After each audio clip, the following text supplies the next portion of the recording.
Students and friends, KD the मैट्यूबर channel में आपका स्वागत है। तो जैसा कि अपन ने देखा कि 2020 हमारे लिए बहुत चुनौतियों भरा साल रहा है स्टूडेंट्स।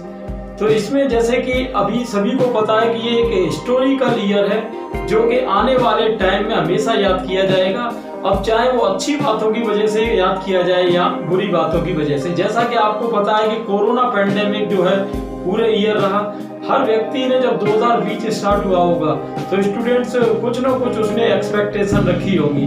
जैसे कि बोर्ड के स्टूडेंट थे या नीट IIT के स्टूडेंट थे और भी कंपटीशन कोचिंग के स्टूडेंट थे। तो हर एक ने अपने अपने टारगेट अपने अपने गोल्स बना रखे थे। लेकिन आपने देखा कि इस ईयर नई नई कंडीशंस आई जिसके लिए अपन पहले से बिल्कुल ही माइंडसेट अपना प्रिपेयर नहीं था। जैसे कि एक ऑफलाइन एजुकेशन से स्टूडेंट्स का ऑनलाइन मोड में चला जाना।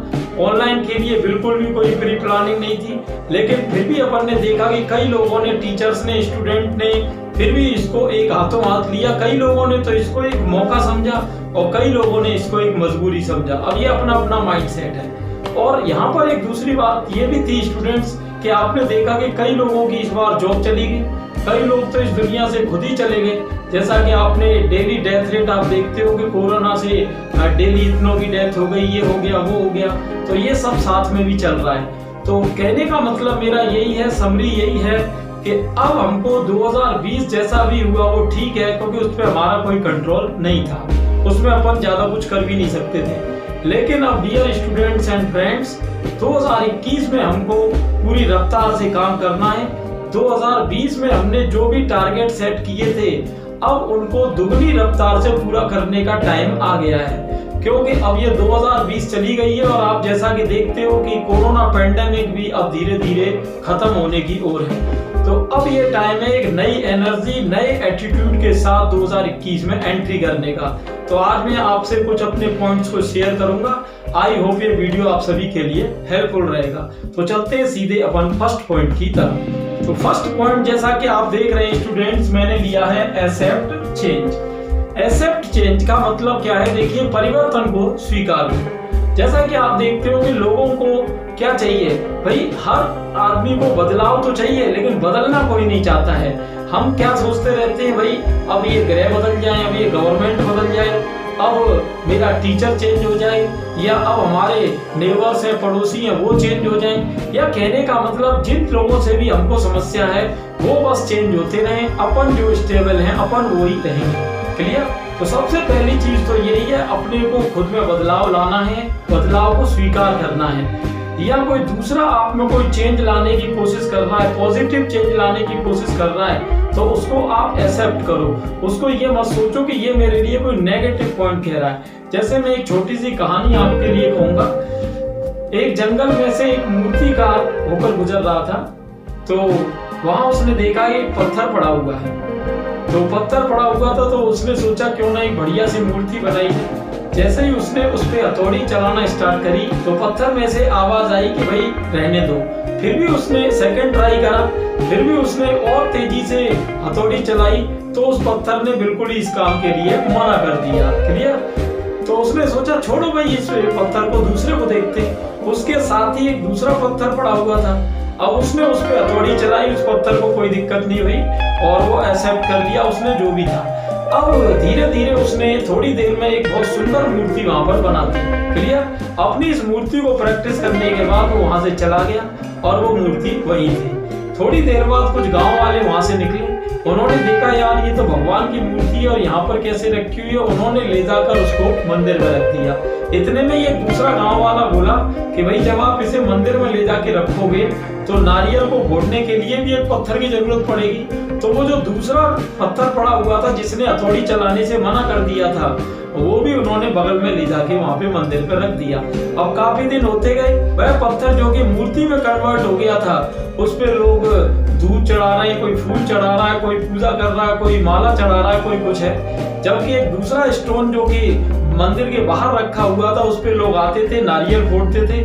तो बाद में थोड़े दिन बाद क्या हुआ कि जो दूसरा स्टोन था उसने भगवान से प्रार्थना करी कि भगवान मेरे साथ ही ऐसा क्यों है। तो जो पहला स्टोन जिसमें कि जो मूर्ति में कन्वर्ट हो गया था, उसमें से आवाज आई कि भाई उसी दिन अगर तुम ये चेंज स्वीकार कर लेते, उसी दिन जो परिवर्तन हो रहा था उसको स्वीकार कर लेते, तो आज ये आपके लिए नहीं हो रहा होता। तो कहने का मतलब सिर्फ इतना ही है स्टूडेंट्स कि फ्यूचर में जो भी हमको फैसिलिटीज मिलनी है उनके लिए कुछ चैलेंजेस, कुछ चेंज हमको आज लाने होंगे। और कोई चैलेंज आ रहा है उसको आप ये सोच के स्वीकार करो कि भाई ये आज के लिए चैलेंज है लेकिन कल के लिए ये फैसिलिटी है। Clear students? ये जैसा कि देखिए, मैंने एक रेस्टोरेंट में एक लाइन लिखी हुई थी कि माई डिसिप्लिन इज माई फ्रीडम। तो माई डिसिप्लिन इज माई फ्रीडम ये एक बहुत ही इंपॉर्टेंट लाइन है। कैसे? देखिए, माई डिसिप्लिन इज माई फ्रीडम का मतलब है कि आज जो मैं डिसिप्लिन फॉलो कर रहा हूँ कल यही जाके मेरी फ्रीडम में कन्वर्ट होगा। जैसे सपोज दैट कोई स्टूडेंट आज पूरे फाउंडेशन में है, पूरे 12 घंटे स्टडी कर रहा है वो, लेकिन जब उसकी 1 या 2 साल बाद जॉब लग जाती है तो आप देखते हो मेंटली फाइनेंशियली वही स्टूडेंट अपने आप को फ्री फील करता है, क्योंकि उसी के साथ के जो लोग उस समय पर फ्री महसूस कर रहे थे जब वो पढ़ रहा था, वो और लाइफ जो है बाउंडेड फील करते हैं। तो कहने का मतलब मेरा यही है कि today's discipline is futures freedom. ये हमको मंत्र हमेशा ध्यान में रखना है। क्लियर? तो पहला पॉइंट क्या था अपना स्टूडेंट? एक्सेप्ट चेंज, यानी बदलाव अगर कोई हो रहा है तो आपको उसे पॉजिटिव माइंडसेट के साथ एक्सेप्ट करना है। सेकंड पॉइंट देखते हैं। सेकंड पॉइंट है स्टूडेंट हमारा स्टार्ट राइट नाउ, यानी जो भी करना है अब ऑलरेडी बहुत लेट हो चुका है, अब वेट करने का कोई मौका है नहीं। जैसा कि अभी मैंने आपको वीडियो की स्टार्टिंग में बताया कि 2020 एक पूरा ईयर हमारे हाथ से निकल चुका है। एक जो परफेक्ट प्लान हमारा चलना चाहिए था उस रफ्तार से काम नहीं हुआ। तो कहने का सीधा मतलब है अब हमको बिल्कुल भी 1 मिनट 2021 में वेस्ट नहीं करनी है।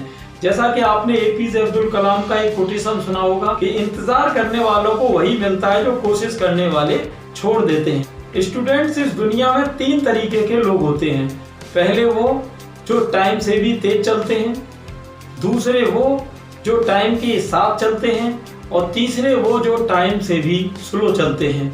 जैसे कि मैं एग्जांपल दूं, जैसे आपने सुना होगा एलन मस्क, जिन्होंने ये सोचा कि भाई अंतरिक्ष में भी अपन टूरिज्म कराएंगे। तो लोगों ने क्या है कि एलन मस्क को पागल बताया, कोई स्पेस में भी टूरिज्म होगा, स्पेस टूरिज्म नाम का भी कोई वर्ड होगा। लेकिन आज सबसे बड़ी कंपनी टेस्ला बन चुकी है और आप देखते हो कि एलन मस्क का नाम पूरे वर्ल्ड में है।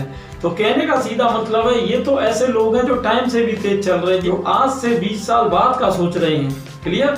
और दूसरे वो है जो टाइम के साथ चल रहे हैं, और तीसरे वो है स्टूडेंट जो टाइम से भी स्लो चलते हैं। जैसे आप अनसक्सेसफुल लोगों को देखते हो, जो टाइम की रिक्वायरमेंट है वो उसका पूरा नहीं करते। जैसे कि मान लो आज रिक्वायरमेंट है, आज किसी ने हमको होमवर्क दिया है, कोई टास्क दिया है कि भाई जो आज ही हमको कंप्लीट करना है, लेकिन अपन उसको कल के लिए छोड़ देते हैं। तो ये वही लोग हैं जो अपना काम टाइम से भी स्लो कर रहे हैं।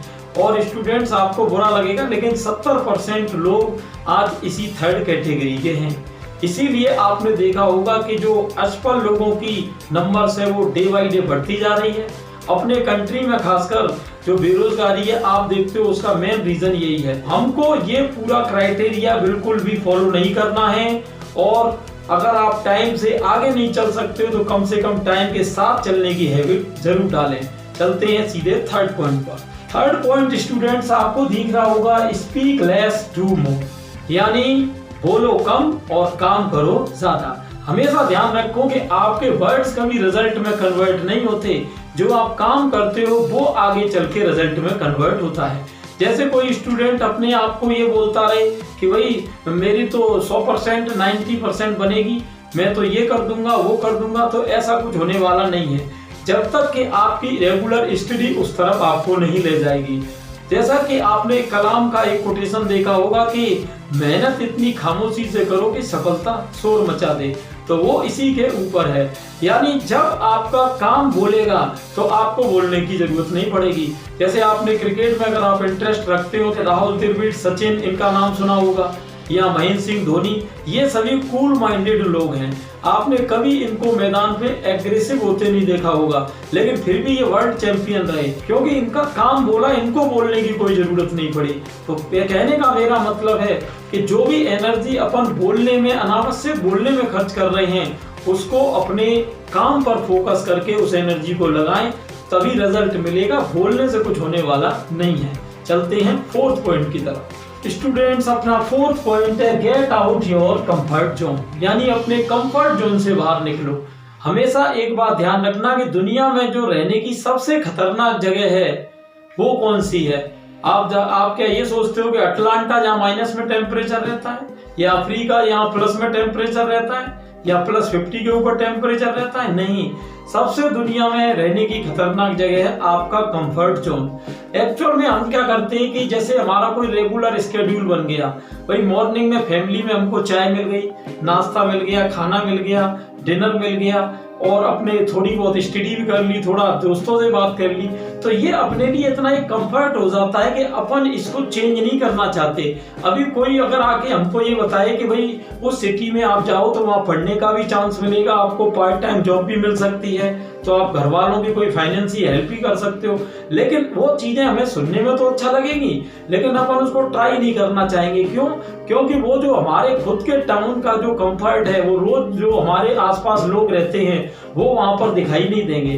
तो स्टूडेंट, सबसे बड़ी चीज मैं आपको बता रहा हूं कि सबसे पहली सफलता की बात यही है कि अपने कंफर्ट जोन से बाहर आओ।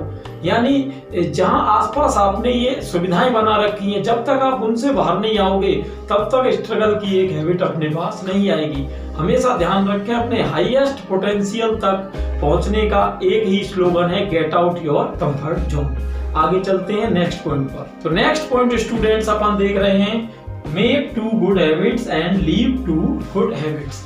यानी जैसे ही 2021 स्टार्ट हो स्टूडेंट, तो 1 जनवरी आने से पहले आप 31 दिसंबर को ये बिल्कुल फिक्स करो कि आपको 2 आदतें कौन सी छोड़नी है और कौन सी 2 आदतें अपनानी है। क्लियर? तो सबसे पहले आप डायरी में ये जरूर फिक्स करें कि आपकी सबसे खराब आदतें कौन सी हैं, उनको छोड़ना है, और जो सबसे अच्छी आदतें जिनको कि आप काफी समय से सोच रहे हो उनको हमें मेकअप करना है, उनको अपनाना है। यहाँ पर देखिए, अब विवेकानंद का एक कोटेशन मैंने पढ़ा था कि सबसे पहले आप आदतों का निर्माण करते हैं और बाद में आदतें आपका निर्माण करती हैं। कहने का मतलब क्या है, जैसे आपने कई लोगों को कहते सुना होगा कि भाई मैं तो काम कर रहा हूँ, फ्यूचर मेरे हाथ में नहीं है। अरे भाई, फ्यूचर आपके हाथ में नहीं है, लेकिन आपकी आदतें आपके हाथ में हैं, और आपका फ्यूचर आपकी आदतों के हाथ में है। मैं रिपीट कर रहा हूँ, देखिए गोल्डन स्टेटमेंट है ये। क्या है? देखिए, फ्यूचर आपके हाथ में नहीं है, लेकिन आपके हाथ में क्या है? आपकी आदतें। और आपका फ्यूचर किसके हाथ में है? आपकी आदतों के हाथ में। तो हमें फ्यूचर पे कमांड नहीं करना है, अपनी आदतों पे तो हम सुधार कर ही सकते हैं। वही आदतें धीरे धीरे हमको एक ब्राइट फ्यूचर की तरफ ले जाएंगी। अब यहाँ कई बार ये होता है कि भाई मैं कैसे आइडेंटिफाई करूं कि कौन सी हैबिट मेरे लिए अच्छी है और कौन सी बैड हैबिट्स है। तो भाई आप अपने आसपास जो भी सफल लोग हैं उनको देखिए, और ये देखिए कि उनमें ऐसी कौन सी कॉमन आदतें हैं। तो आपको 2-3 आदतें ऐसी मिलेंगी जो हर सफल व्यक्ति में कॉमन मिलेंगी। ऐसे ही 2-3 आदतें ऐसी मिलेंगी जो कि हर असफल व्यक्ति में होंगी। तो उससे आपको अपने आप आंसर मिल जाएगा कि गुड हैबिट्स कौन सी हैं और बैड हैबिट्स कौन सी हैं। क्लियर? अब अगर आपको सफल बनना है तो सफल की आदतें अपना लो, और असफल बनना है तो असफल की अपना लो। ये आपके हाथ में है, लेकिन एनालिसिस जरूर करो कि आप अभी कौन सी हैबिट्स को फॉलो कर रहे हो और आपको जाना कहाँ है। क्लियर? नेक्स्ट पॉइंट देखते हैं। नेक्स्ट पॉइंट है स्टूडेंट हमारा number 6, surround yourself with positivity. यानी अपने आप के चारों ओर हमको सकारात्मकता रखनी है। कैसे? देखिए, अगर आप 5 इंटेलिजेंट लोगों के आसपास रहते हैं तो ये 100% है कि एक ना एक दिन आप 6वें इंटेलिजेंट जरूर बनेंगे। और अगर आप 5 मूर्खों को अपने आसपास रखे हुए हैं तो वो मिलकर आपको भी 6वां मूर्ख 100% बना ही देंगे। इसके लिए आपने एक एडिसन का स्टेटमेंट सुना होगा कि कोई भी व्यक्ति अपने 5 फास्ट फ्रेंड्स का एवरेज होता है। जैसे कि अगर आपको किसी पर्सन की सैलरी जाननी हो तो उसके जो आसपास के 5 लोग हैं जिनसे वो रोज मिलता है, बातें करता है, तो उनकी सैलरी का आप एवरेज ले लो, तो उसकी आपको सैलरी अपने आप पता चल जाएगी। आइंस्टीन के पास क्या था कि एक दिन एक लेडीज अपने बच्चे को लेकर आई, तो उसने कहा कि सर आप तो बहुत बड़े फिलोसोफर हैं, बहुत साइंटिस्ट हैं, आपने कई रिसर्च की है, तो मेरे बच्चे को भी बारे में बताइए कि इसका फ्यूचर कैसा रहेगा, इसके बारे में मैं क्या कर सकती हूँ। तो उन्होंने कहा इसको ले जाओ, इसके जो 5 फ्रेंड्स हैं उनकी हैबिट्स मुझे बता दो, उनको हैबिट्स को देखकर मैं इसका फ्यूचर बता दूंगा कि इसका फ्यूचर ब्राइट है या क्या है, या आगे चलकर ये क्या बनेगा। ग्रेग वाटसन का एक कोटेशन है कि किसी भी बच्चे को आप अगर स्टार्टिंग में मुझे दे दो और ये बता दो कि मुझे डॉक्टर बनाना है कि इंजीनियर बनाना है, कारपेंटर बनाना है, फिलोसोफर बनाना है, मैं आपको 20 साल के बाद उसे वही बनाकर दे दूंगा। अब यहाँ देखिए ये बात किस ओर इशारा कर रही है, ये बात वही है कि एक बार अगर मान लो आपके फ्रेंड्स या एक कम्युनिटी आपकी इस तरह की बन गई जो आपको किसी रॉन्ग पाथ की तरफ ले जा रही है, तो स्टूडेंट्स बाद में कुछ होने वाला नहीं है। तो ये शुरू में ही अपने को आइडेंटिफाई करना है कि हमको जाना कहाँ है और हम जा किधर रहे हैं, या हमको कोई अचीव गोल करना है तो उसके लिए अपन एफर्ट क्या लगा रहे हैं। Clear students? तो यहाँ सबसे बड़ी बात यही है अपनी, जैसा कि ये पॉइंट मैंने बताया, सराउंड योरसेल्फ विद पॉजिटिविटी, यानी ऐसे लोगों से हमको दूर रहना है जो नेगेटिव टाइप के लोग हैं। आपको कई लोग ऐसे देखे होंगे, जैसे कि आप देखते हो कोई वैकेंसी जब नहीं आ रही होती है तो कई लोग हैं खूब धरना प्रदर्शन करेंगे, रोज हंगामा करेंगे, न्यूज़पेपर में आर्टिकल लिखवाएंगे, कह रहे भाई गवर्नमेंट वैकेंसी नहीं निकाल रही है, ये है वो है। लेकिन मैंने देखा है कि जब गवर्नमेंट कोई वैकेंसी निकाल देती है और आ जाता है कि भाई 3 मंथ के बाद एग्जाम है, तो यही लोग फिर जब एग्जाम पास में आ जाता है तो अलग अलग रीजंस की वजह से उस एग्जाम को आगे बढ़वाने की कोशिश करते हैं। अरे भाई जब आप इतने दिनों से ये कोशिश ही कर रहे थे कि कब वैकेंसी आए, तो इसका मतलब तो ये हुआ कि आपकी प्रिपरेशन कंप्लीट थी। लेकिन फिर जब गवर्नमेंट एग्जाम कराने की बात कर रही है तब आप उसको सोच रहे हो कि अब ये एग्जाम 6 महीने आगे चला जाए या 5 महीने और आगे चला जाए। तो ऐसी डबल माइंडेड सोच वाले लोगों के साथ हमको बिल्कुल भी नहीं रहना है। चलते हैं सीधे नेक्स्ट पॉइंट की तरफ। नेक्स्ट पॉइंट है स्टूडेंट्स हमारा, सेट योर मोबाइल लिमिट्स। ठीक, ये सबसे आज की तारीख में सबसे मेन और सबसे इंपॉर्टेंट इश्यू है। क्यों? एक 2011 में रिसर्च हुई थी कोलंबिया यूनिवर्सिटी की, और ये पाया गया कि भाई उन्होंने वर्ल्ड के करीब 10,000 लोगों पर ये रिसर्च करी जो स्मार्टफोन्स का यूज करते थे। तब इंडिया में स्मार्टफोन का कंसेप्ट बिल्कुल नया था। तो यूरोप में ये रिसर्च हुई थी, तो उन्होंने देखा कि एवरेज 2 आवर्स जो है पब्लिक इसका यूज करती है, यानी एक व्यक्ति 24 घंटे में एवरेज 2 घंटे स्मार्टफोन का यूज कर रहा है। उसी कोलंबिया यूनिवर्सिटी ने स्टूडेंट 2019 में एक रिसर्च करी और उन्होंने रिजल्ट निकाला कि जो व्यक्ति पहले 2011 में 2 आवर्स एवरेज आ रहा था, वो स्टूडेंट्स अब एवरेज जो आ रहा है वो 7 to 8 आवर्स का आ रहा है। अब ऐसा हो क्यों रहा है? ऐसा हो इसलिए रहा है स्टूडेंट्स क्योंकि पहले न तो इतने ऐप थे न इतने फीचर्स थे मोबाइल में।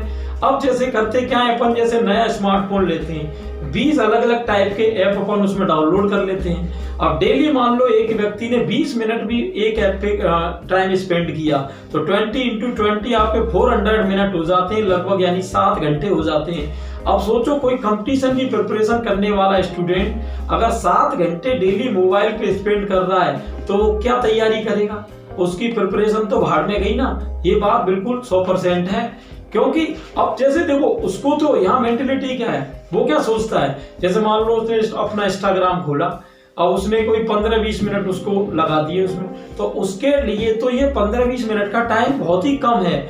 लेकिन क्योंकि उसने मोबाइल में ऐप इतने डाल रखे हैं कि वो अगर सारों को पूरे दिन का सम करे, पूरे दिन का समराइज करके टाइम निकाले, तो वो देखेगा कि कितना ज्यादा टाइम इसमें स्पेंड हो रहा है। फिर स्टूडेंट स्टडी के लिए टाइम बचाई क्या भाई? आप जो है डिनर भी करोगे, लंच भी करोगे, आप स्लीप भी लोगे, बाकी भी आपके रूटीन्स हैं, और फिर आप 6-7 घंटे अगर मोबाइल भी चला लोगे तो फिर स्टडी तो गई भाड़ में, फिर तो बुक्स को आप बंद ही कर दो बिल्कुल। तो ये कहने का मतलब ये है कि अब हमको न्यू ईयर से पहले सबसे बड़ा काम ये करना है, set your mobile limits. Mobile देखिए ऐसी चीज भी नहीं है कि आप उसको बिल्कुल ही फेंक दें। कई लोगों को मैंने देखा है, या तो मोबाइल का वो यूज करेंगे तो 10-10, 12-12 घंटे करेंगे, या उनके कभी ऐसा रिवॉल्यूशन आ जाता है, अचानक माइंड में कोई चीज आ जाती, नहीं यार अब तो इसको छूना ही नहीं है। भाई आप कोई पॉजिटिव चीज है यूट्यूब पे उसको देख रहे हैं जो आपको बेनिफिट करने वाली है, आपके सिलेबस की कोई प्रॉब्लम है, कोई क्वेश्चन है वो आपने जैसे चेक कर लिया किसी ऐप पे, ये एक अलग चीज है। लेकिन आप किसी सोशल फ्रेंड साइट पे आप जा रहे हो, फेसबुक इंस्टाग्राम पे जा रहे हो और वहाँ 2-2, 3-3 घंटे स्पेंड कर रहे हो, तो वो तो आपकी स्टडी और कैरियर में कोई फायदा देने वाला है नहीं। क्लियर। सोशल साइट्स का आप यूज करो लेकिन एक विद इन टाइम लिमिट्स के अंदर, और ऐप्स को भी आप कंट्रोल रखो, जितनी जरूरत है केवल उतने ही ऐप डाउनलोड करो आप, और फालतू के ऐप आज ही स्टूडेंट हमको डिलीट मारने, इनको 2021 में हमको लेकर नहीं जाना है। क्लियर। नेक्स्ट पॉइंट को देख। नेक्स्ट पॉइंट है स्टूडेंट, जैसा कि आप देख रहे हैं, find one skill and sacrifice yourself, यानी अपने आप को एक ऐसे स्किल में सैक्रिफाइस करना है जो अपना पैशन भी है। जैसे कि आपने देखा सचिन का एग्जांपल है, सचिन ने अपने आप को किस में सैक्रिफाइस किया, क्रिकेट में 100% सक्सेस मिली। विराट कोहली, राहुल द्रविड़, सौरभ गांगुली, नरेंद्र मोदी, ऐसे हजारों एग्जांपल हैं। कहने का मतलब आपका पैशन किसी एक चीज में तो होगा। अब यहाँ पर देखो, आजकल एक नया कंसेप्ट और चल गया है कि do what you love. Do what you love यानी आप वो करो जिसे आप प्यार करते हो। अरे भाई, ऐसे तो मान लो मैं हूं, मैं ये कहूंगा कि मुझे तो मोबाइल चलाना अच्छा लगता है, तो क्या मैं मोबाइल ही चलाता रहूंगा दिन भर? या मैं ये कहूं कि भाई मुझे तो एक्सरसाइज करना अच्छा लगता है, तो क्या मैं डेली एक्सरसाइज दिन भर एक्सरसाइज ही करता रहूं? कहने का मतलब मेरा ये है कि आपको डू व्हाट यू लव का मतलब है यहाँ पर किसी हार्ड वर्क की चीज से, यानी ऐसा कोई हार्ड वर्किंग चीज जो कि आपको पैशनेट भी रखे, आपको मोटिवेट भी रखे, ऐसी चीज से मतलब है।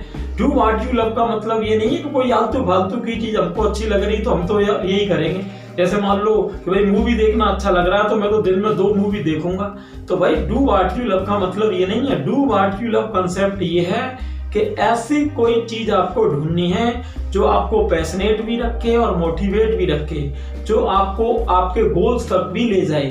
Clear student. अगर कोई चीज ऐसी 3 आंसर को पूरा करती है, जो आपको पैशनेट रख रही है, मोटिवेट रख रही है और आपको अचीवेट रख रही है, गोल तक ले जा रही है, तो वो आपके लिए परफेक्ट चीज है, उसमें आप अपनी लाइफ सैक्रिफाइस कर सकते हो। अब ऐसा गोल ढूंढना किसको है? आपको ढूंढना है। चलते हैं नेक्स्ट पॉइंट पर। 9th पॉइंट है अपना take care of yourself. Take care of yourself का मतलब है स्टूडेंट्स, ये जितने भी पॉइंट मैंने अभी आपको बताए, इन पर इम्प्लीमेंटेशन जब ही हो सकता है जब आपका एनर्जी लेवल हाई हो। तो जैसा कि अभी मैंने प्रीवियस एक पॉइंट में बताया आपको कि आप जैसे भी इंफॉर्मेशन अपने माइंड में डालते हो, आपका माइंडसेट वैसा ही हो जाता है। आप नेगेटिव इंफॉर्मेशंस को डालेंगे माइंड में तो माइंडसेट नेगेटिव होगा, आप पॉजिटिव इंफॉर्मेशंस को माइंड में डालेंगे तो माइंडसेट पॉजिटिव होगा। इसी तरीके से अगर आप हेल्दी फूड या हेल्दी न्यूट्रिशन अपनी बॉडी में डालेंगे तो अपनी एनर्जी लेवल हाई रहने वाली है। और अगर आप जैसे कि आप देखते हो कि अब मैं इसमें न्यूट्रिशन के ऊपर वीडियो तो बना नहीं रहा हूं, लेकिन फिर भी आपको तो मालूम ही है, इतना तो हर पर्सन जानता है कि कौन सा फूड हमारे लिए न्यूट्रिशन का है और कौन सा फूड बैड न्यूट्रिशन का है। तो अपनी बॉडी में हमको वही चीज डालनी है जो पहले कम से कम ये सोचो कि हाँ भाई ये डालने से मुझे बेनिफिट क्या होगा। जैसे मैं कोई कोल्ड ड्रिंक पी रहा हूँ, कॉफी पी रहा हूँ या जो भी है, अब इसके लिए मैं आपको 3 चीजें बताता हूं जो बिल्कुल सिंपली हैं, इसको कोई भी व्यक्ति समझ सकता है इजीली। जैसे आप 2021 में बिल्कुल ये 3 पॉइंट लिख लें। वाटर हमको खूब लेना है, एक्सरसाइज रेगुलर करनी है और एक प्रॉपर स्लीप।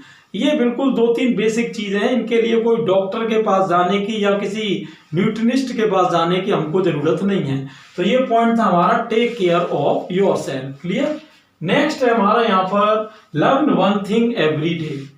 ये सबसे इंपॉर्टेंट पॉइंट है स्टूडेंट्स। मुझे लगभग 20 सालों का एक्सपीरियंस हो चुका है टीचिंग में, लेकिन आज भी मैं मोटिवेशनल वीडियोस देखता हूँ, नई नई बुक्स पढ़ता हूँ। ऐसी कोई भी मैथ की नई बुक नहीं है जो मेरे पास नहीं हो। यानी कहने का मतलब आपको ऐसा जरूर करना है कि कोई भी ऐसी एक नई चीज है, जैसे 365 दिन होते हैं आपके, जैसे 2021 में आपके 365 दिन हैं, तो आप डेली एक नई चीज सीखिए, चाहे वो 2 ही मिनट की क्यों ना हो। एक नई कोई ना कोई स्ट्रेटजी जरूर सीखिए। आप कोई बुक ले सकते हैं जो आपके सिलेबस से रिलेटेड नहीं है। जैसे कि अब सिलेबस तो आपको पढ़ना ही है। जैसे मान लो आप कोई 12th क्लास में पढ़ रहे हैं, तो आपने कंप्यूटर की कोई लैंग्वेज है, डेली उसकी एक प्रॉब्लम आप सॉल्व कर रहे हो, या आपने इंग्लिश स्पोकन कोई कोर्स ज्वाइन कर रखा है, उसका डेली एक आर्टिकल कंप्लीट कर रहे हो। तो एक डेली हमको ऐसी नई चीज सीखनी जो हमारी पर्सनैलिटी में इंप्रूवमेंट करे। Clear students. तो ये थे मेरे 10 इंपोर्टेंट पॉइंट्स। आई होप ये वीडियो आप सभी के लिए हेल्पफुल रहा होगा। ज्यादा से ज्यादा स्टूडेंट्स को इसे शेयर करें। And happy new year to all students and friends. Thanks for watching this video.